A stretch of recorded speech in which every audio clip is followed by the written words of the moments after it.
What's up, y'all? Welcome back. Tapealert, hottest in the city. Got a special guest here today. We got the brother Breez. Breez, what's up, man? What's going on, my brother? I'm good, man. How you feeling? I'm feeling great.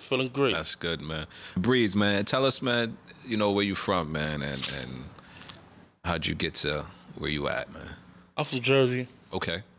Union City. From the Bronx, but I was raised out here. Okay. Went to school in Jersey, all that. I got dual citizenship. So, So you could buy anywhere in yeah, Jersey and New yeah. York. I reside on both sides. But for the most part, I'm a Jersey nigga, got that shit tatted on me. I went to school out here, was raised out here, so I'm originally from Union City. Oh, okay. And now you just said the Bronx. So what part of the Bronx did you? Up by Yankee Stadium. Oh, okay. Walton 161, up by Fordham. I got family all over the place. Oh, okay. But for the most part, most of my family, like from my mom's side, we in Jersey, and from my pop's side, everybody still in New York. Okay, because I'm from 106th, Sherman. Oh, you right around the corner. Right there. So I used to get busy in Malalis, man. Yeah. The Malalis? Yeah. This is when they had the ramps. When they had the ramps still. Remember that? The bike ramps? All right, so yeah, you're original. That's a fact, That shit man. right there, 955 Walton. Yeah, that's a fact, man. All right. From the Bronx, but your background, as far as your parents and your nationality. Both Dominican. Both Dominican? Yeah. What part? For my family? Yeah. San Cristobal, Jaina, Nigua, up that way. Like, Okay. most of my family is like, I'm relative to like baseball players and shit like that. Oh, okay. So it's like old Yankee niggas from the 80s. I don't know if you remember the Perez brothers, Jerry Curl niggas who played for the Yankees back in the day, Yeah. pictures. Well, one of them was my godfather. Okay. So I've been around sports since I was a little kid, man. We used to live off the block. It's my pop's cousins and shit. So I was always like, I was into baseball when I was a kid. Like, I ain't start playing ball till I moved to Jersey type shit. I don't even like talk about this shit. I was a top 10 player in the state of New Jersey. And this is baseball? Nah, basketball. Oh, basketball, okay. Long time ago. Back early 2000s type shit. Okay. So it was like, I was a McDonald's All-American nominee in the state of New Jersey. But my year, unfortunately, DeJuan Wagner was here. Oh, yeah. And his son number one player in the country now. I was in that class with him. So I got a ball background. If niggas do their homework, niggas know. Yeah, talk to us about your high school years, man. What was that like for you, man? Shit, amazing. You gotta think, you got a top 10 player in the city. And the city ain't never seen that shit ever before. We had the shit turned up. Right. So it's like, and a lot, that didn't really come from high school. That really came from my AAU days and shit like that. So I was in the circuit early. So shit was cool, but you can imagine, my nigga, you in high school, you the top gunner. They letting you get away with murder. Of course. So you already know how that shit go down. Niggas in class, I'm stepping out, I'm going to AD's office, get McDonald's, all type of shit. Like, shit was cool. Can I get the pass? Yeah. Can I go to the bathroom? They're like, yeah, just make sure you make it back before class finish. That type of shit. Yeah. At what point did you start to come into music, man? Did music come into your life? I always fuck with it. But more where I made the transition. I went to school in Kansas for 2 years. I was out there and I lost my scholarship, ended up coming back home. And fucking around, my boys was like, yo, let's do a mixtape and shit. And that's really how the shit started. And it just went from a group of 5 niggas, you know, life takes its course, everybody goes their separate ways, and it just kept building for me. And then I would say by the time I had my first daughter, it's where, like, you know, the emphasis changes. Like, now you got something to go for. You know what I'm saying? Like, I was always one foot in, one foot out, because I'm outside, I'm in the street. You know what I'm saying? Like, I have to, yeah. Once I had my first daughter, it was more like, all right, my sense of urgency went up. You know what I'm saying? So it's like every time I had another kid, it was just like, all right, now you got to get tighter with the shit. So that was kind of it for me. Did you find yourself in a place where at some point in your life you're like, this has it ever hit you like, yo, this is all I got, or this is what I have to do right now? Yeah, I mean, like I said, when I had my first daughter, it was more of, nigga, this is it. Like, okay. I was always one foot in, one foot out, because at the end of the day, nigga, you young, you running around, you still outside. Right. you still fucking around the street, and at some point, you gotta stop playing with your luck. You feel what I'm saying? And me having my first daughter was more the transition was like, nah, nigga, you gotta get your shit together. So now it's like, now I'm 2 feet in. So now it's like, now I start to ramp up my level of work and effort putting into this shit, because at the end of the day, it's like now I got something. I'm chasing something for a reason. All right, it was cool before that. Yeah, niggas rap, whatever. It was something of a hobby. It was entertaining me, but I was still dropping projects. But something kept me there, where the niggas was like, all right, this nigga's nice, but I wasn't doing enough. But it was like, all right, I'll do something now, and I'll take 6 months off and be fucking around outside. Oh shit, I catch a bug again, come back, do another mixtape, like shit like that. It's like I'm 7 projects in a matter of, I would say, 11 years. So that's good. That's a good time too. That's a great time. And yeah, I dropped probably once in the last 4 years. I've dropped twice a year, to where now I'll drop again probably end of the summer or going into the fall. And then last year I dropped March, and I dropped in November. November 25th of last year, yeah. 2022. We're gonna touch on that, and then we're gonna. I see that you've been, collaborating with some notable figures in the industry: Jim Jones, Junior Reed, Vado. How were you able to establish those connections, man? Mutual friendships. Okay. With, like I said, being outside, people that know people that deal with people that deal with people. You know what I'm saying? But they wasn't actually my first feature. My first feature was with Ransom, 2015. Okay. The man Wartenberg, he put that shit together. So that was actually my first feature. Did that with him for 2015. And I was still, like I said, 1 foot in, 1 foot out. I wasn't really but I had it. And then the pandemic actually helped me a lot. Pandemic hit, I had did the record with Jim. Actually, I had did a Junior Reed record before that. I got 2 Junior Reed records. Okay. I got one called Black Lives Matter. I had did that one first. Then I had did the original Money Mitch, because the one with Jim is a remix. I did that. I dropped that in March. So now I dropped that in March, and I was waiting the whole summer to get to the wintertime to do the remix, let the shit bubble through the summer, and then come back with the remix. So pandemic hits. The original drop at the beginning of the pandemic. I go to do the remix probably about October. So it's more some shit like my OG Gordo, my man Bo, these niggas from Rock Nation and shit. But they my old heads.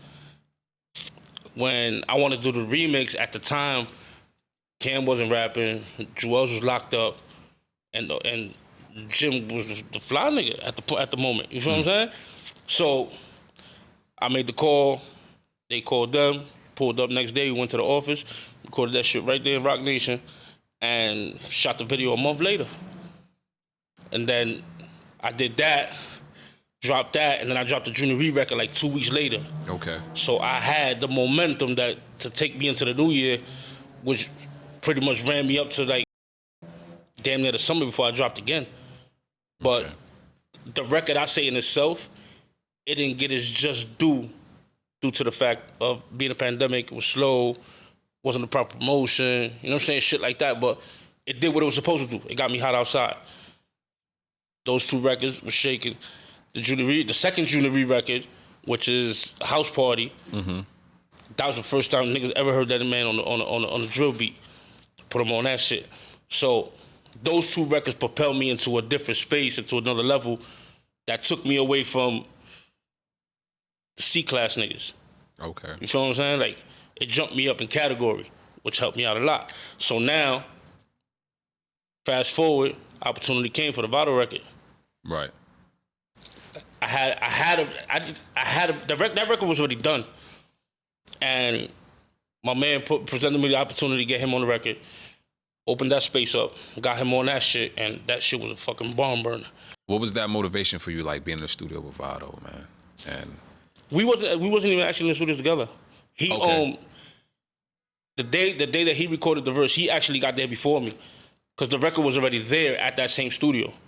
So he ended up getting there before me. By the time I got there, the record was already fucking done. And from the moment they turned that shit on, I said that's it. So that right there. And then, like I said, we shot part of the video with his part in it. I'm still shooting the rest of it. So I'm not pressed for to release it. You know what I'm saying? I'm letting it do its work outside before I drop that bomb. But right. I got another couple of other records that I'm still lining up to shoot videos for. Okay. Now with Dreams, Dreams Money Can Buy, which it's being your latest release. How would you say your growth differs from that to where when you was recording the pandemic throughout that time? The pandemic project, to be honest with you. And the reason why I actually, the pandemic, a lot of people had time to really sit there and think. They didn't have no serious distractions around them. It was just you. That was actually the fastest project I probably put together, was that one. Just because, like you said, it wasn't too much going on. You stuck. And it was just like, I found 10, 12 beats that clicked. Like, I don't know. Like, it's a thing between like your conventional hip hop beats and drill beats that I think, to me personally, I think drill beats is easy to run through. You think so? Yeah, because I mean, concept wise, I think it's less effort than what you would do and the shit that we used to in our era of hip hop, as opposed to this new era. You know what I'm saying? Like, you gotta think. I listen to J, Big, Nas, shit like that. That Jada, that's where my upbringing and my DNA come from. Right. As opposed to all these new niggas. Right. Like, don't get me wrong. The original sound, man. The original sound. You know what I'm saying? I come from that. I'm not. I might be considered a new nigga, but I'm not a new nigga. Right. DJ Spazzo has been supporting your music from Hot 97, man. How essential? Because a lot of people complain that they don't get support from DJs of their city or DJs within their region. To you, how essential it is to have support from the DJ? It's very essential, to be honest with you. Now, to compare that with now that we have so many streaming platforms to where, of course, you need the DJ to play the music in a club or, to break the record. But now, you can break the record just by posting it to like YouTube or whatever streaming platform you have. There's plenty of ways of breaking the record at this juncture. To me, I just think personally, you need that DJ because that's the general sound. Everybody listens to the radio at the end of the day. Regardless if you got streaming service or not. How niggas get to the streaming service? Because they heard it in the radio or they saw a video. You know what I'm saying? Like, it came from word of mouth or somewhere for them to go back to the streaming service and be like, oh shit, let me go look for this song or let me Shazam this song. You know what I'm saying? Like, right. At the end of the day, so the DJ is essential. But with that being said, it's a lot of DJs that don't, for whatever reason, I ain't gonna throw it out there, niggas is taking bread, whatever the fuck niggas is doing, not supporting the people that they should be supporting. Right. They rather support a nigga from over there that's giving them something as opposed to the nigga that's right here. I see it with my own two eyes. I live this shit. It's like, I've had niggas stand next to me that's DJs and won't fuck with it. But they'll go take a bag somewhere else. You know what I'm saying? So it's like, I don't trip over the shit. At the end of the day, you niggas gonna have to come back around anyway. But right. Salute the nigga Spazzo, because the nigga, my man Trig from Harlem, the nigga on we got the song together, Highways, on my joint. He put me on the Spazzo. He was like, yo, Spaz, fuck with him. Spaz, nothing but love. Spaz hit me up, like, yo, listen, I need records. I was like, all right, I'm sending your way. First batch, I sent him 5 records, all clean. Out of the 5, he done played 3 already. All the niggas doing is showing me hella love. He's like, yo, just keep them coming, I'm gonna keep them going. I can't even complain. But There's other niggas that's out here, other Jersey DJs and shit like that, yeah. That's why I'm not fake. I'm not phony, my nigga. If you gonna see it in my face. If I feel like you ain't shit, you ain't shit at the end of the day. Or I just won't talk to you. At the end of the day, you're gonna double back regardless. There's only so many niggas that you gonna run past, and you're gonna be like, all right, now I'm gonna have to go fuck with them. How do you describe your sound, and have you received any comparisons in which you felt like, it's a bit much, but I'll take it as a compliment? Style wise, I don't think. I mean, I've listened to a lot of people throughout the years. Obviously, that's an influence, but style wise, I don't think I stand next to nobody else in a sense where I'm probably the only. I know I am. I'm the only full Dominican artist in rap. You know what I'm saying? Yeah, I see what you're saying. And style wise, I kind of mix both. I can rap fully in English. I can rap fully in Spanish. But the way I set my shit up is a lot of Spanglish in my rap. Regardless of it, if it's full English hip hop, you gonna catch some shit in there. You know what I'm saying? So I don't think style wise, I don't think I stand next to nobody else. Truthfully, like there's a lot of different type of artists, but I don't think style wise, I don't think. Or I've never got a compliment to be like, oh, you sound like X, Y, and Z, like. And if they did, I mean, thank you, I appreciate it, but I don't like to put myself in that box where I'm like, oh, I sound like this nigga, I sound like this nigga, because I could go on any record, English, Spanish, the bull trap, I could go on anything. You know what I'm saying? And that's the thing, that's the luxury that I know I have, where Shows your versatility. Pardon me, I ain't cut you off. It shows my versatility. I'm bilingual. I could stand in both lanes. You know what I'm saying? So I could do a record like Tupac's and go to DR and go do it then both with somebody else, and it'd be the same shit, which I already did. You know what I'm saying? So it's like best of both worlds. The best of both worlds.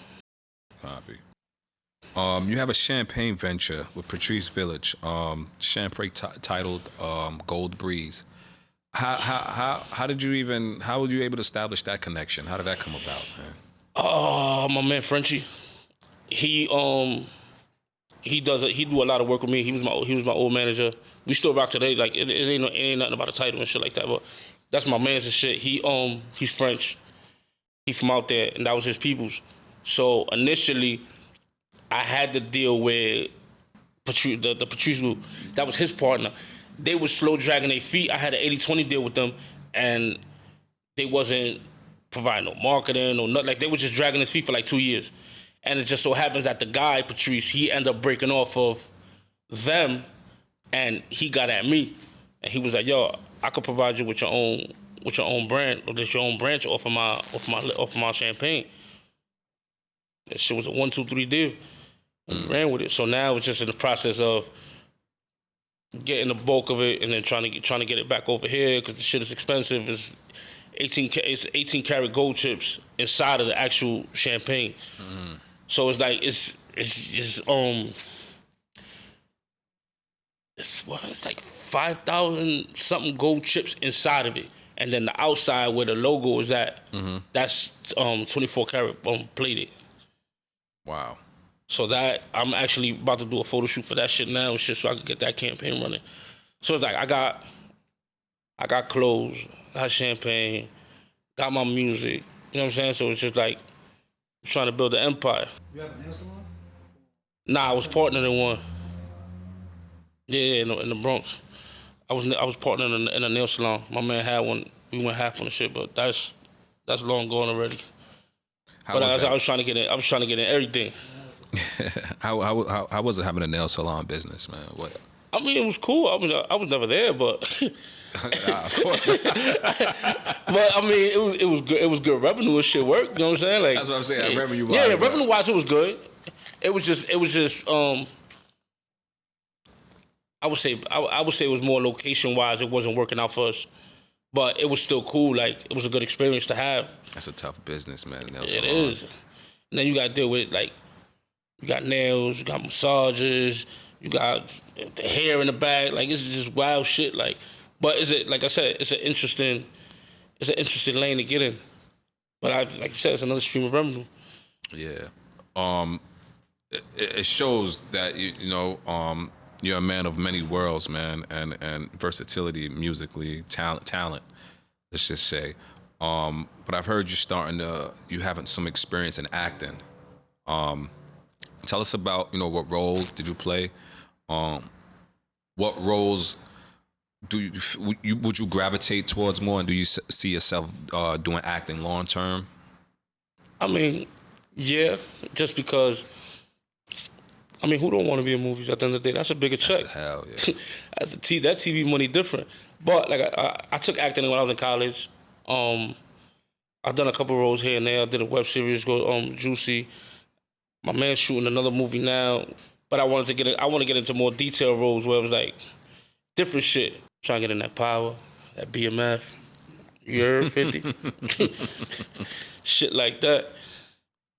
You take acting classes though, still? Nah, I'm about to start taking them again. To be honest with you, it's gotta sharpen up. Yeah, you always. A lot of it is breathing. Yeah. Breathing. I know. As far as what's happening now, and I'm starting to understand it now, is a lot of people from the UK is coming in and getting these roles, but they have this thing out there where if you don't, in order to even get an email, you have to take a role as far as in Shakespeare in England. And if you notice, a lot of these people that as far as what Damson Idris, Daniel Kaluuya, he's from Get Out. Yeah. They have that breathing and that being able to cry on cue. Yeah, that shit is crazy. Like, down to a T. That's tough. For us, a lot we have to think about all the traumatic shit to really get there. But them, it's just on cue. You know what I'm saying? And I'm saying that to say this. As far as you, do you see yourself? Can you cry on cue if they? I don't know. I don't know. To be honest, I ain't gonna hold you. They gonna be like, cry. I'm like, I'm gonna have to think of some shit, put myself in a different zone. It's like.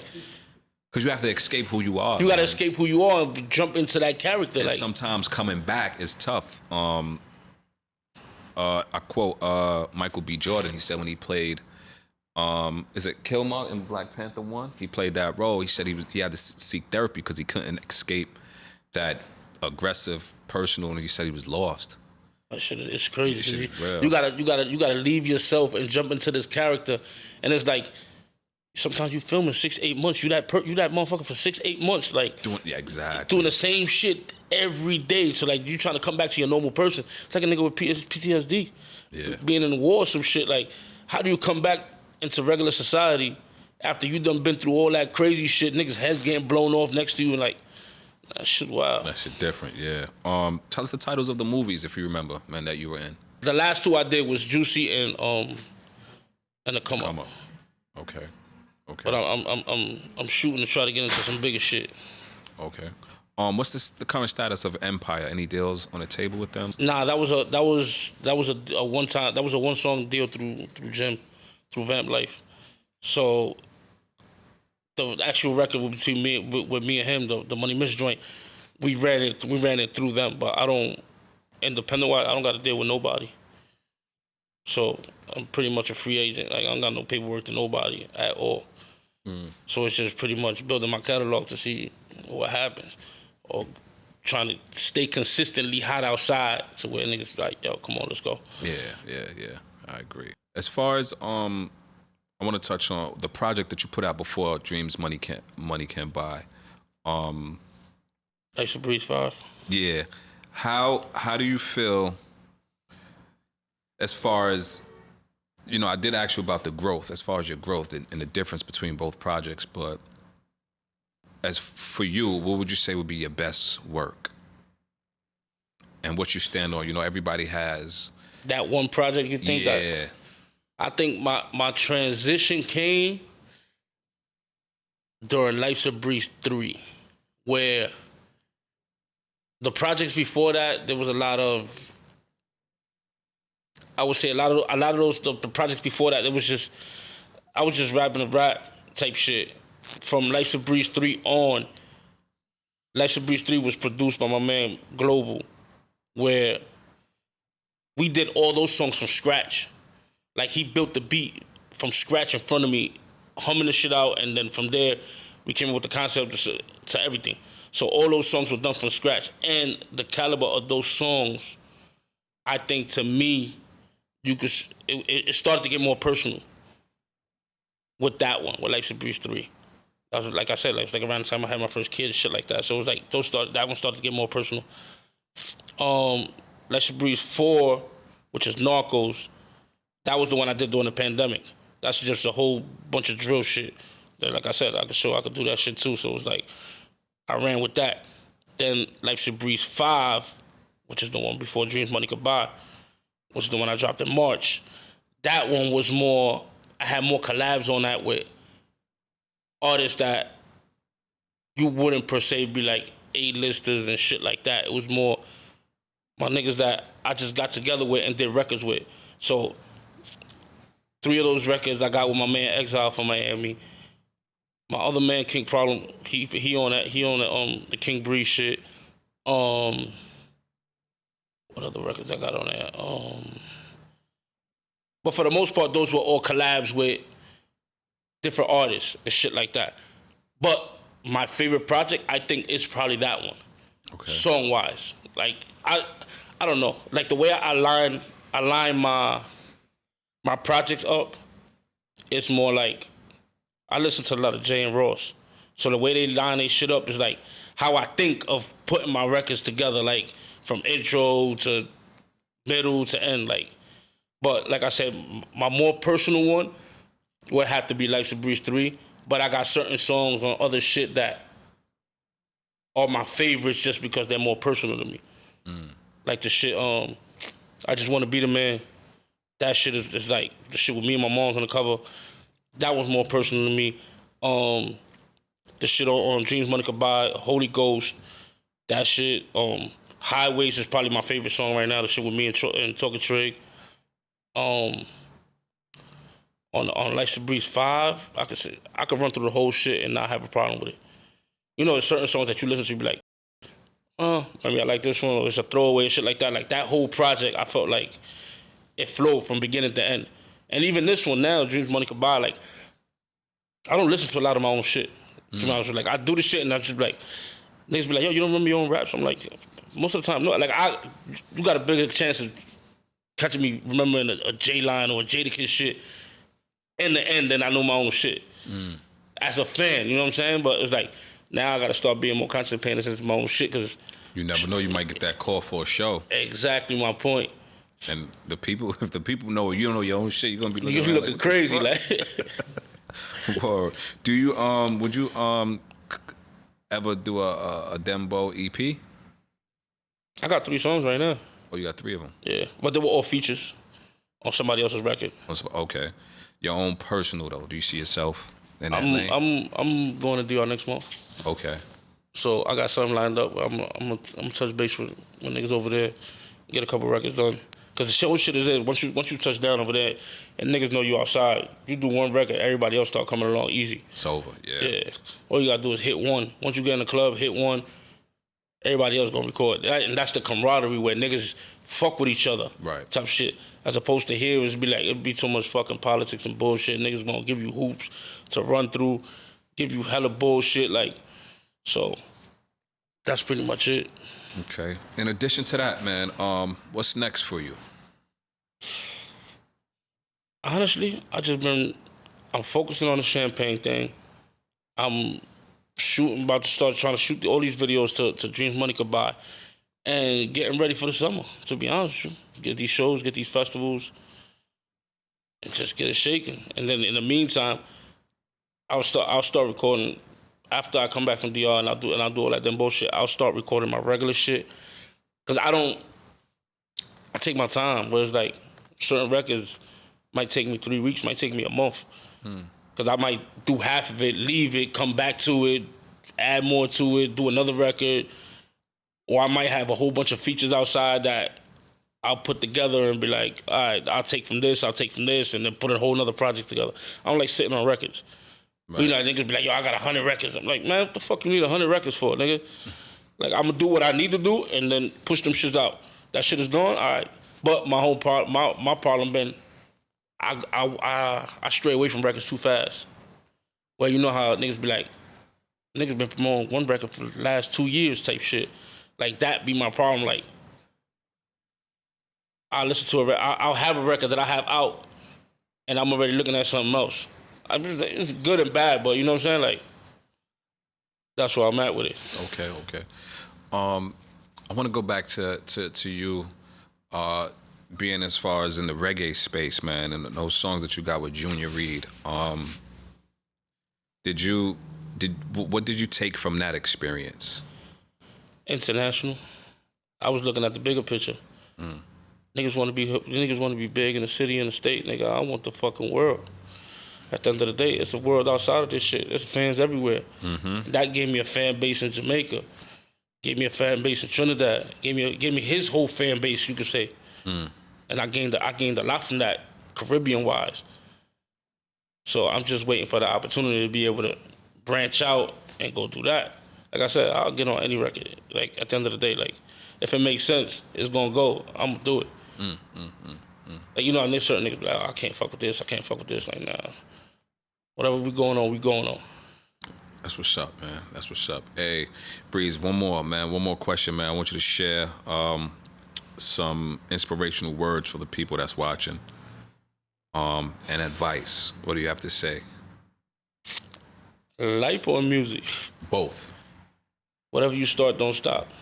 At the end of the day, you might get up, feel discouraged, but if you feel in your heart that this is what you're doing, just keep going at it. Because at the end of the day, it's gonna pan out one day.